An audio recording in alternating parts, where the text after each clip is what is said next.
Salamat sa aking mga co-teachers na dito ngayon. Wala kaming pagbabago sa isa't isa.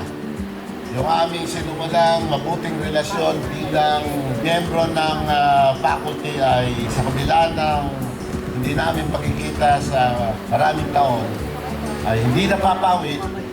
Bagkos sa iyon ay nagsisilbing matibay na alaala.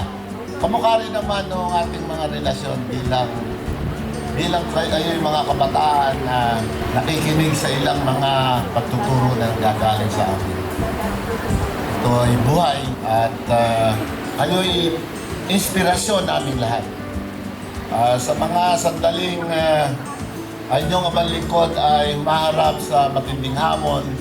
Naalala ko yung aking mga kapwa-guro, aking mga estudyante noong nakaraang panahon na isa sa dahilan upang ako ay magpatuloy sa mahalagang aspeto ng aking gawain bilang isang manananggol, bilang isang politiko, at higit sa lahat, bilang isang Pilipino na mayroong malalim na pananalig sa isang dakilang Diyos.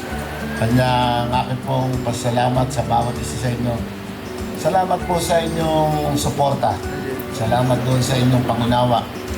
Ang totoo ay yung pagkakataong pinagkaloob sa akin, pagtitiwala na pinagkaloob ng bawat isa para ako sa huling chapter ng aking buhay ay naniniwala ako na isa sa maraming grasya na pinagkaloob sa akin ng Diyos. Totoo, kanyan. Yung aking pagkakataong pinagkaloob sa akin ay gusto kong iandong sa bawat isa. Lalo higit sa mga kasama ko sa paaralan, sa mga dating estudyante, sa aking mga kapwa ko. Ang mabuting pangarap ay laging napapanahon. At lahat ng mabuting pangarap ay maabot natin sa ating panahon. So muli po, buhay po ang Class 84. Salamat sa inyo lahat.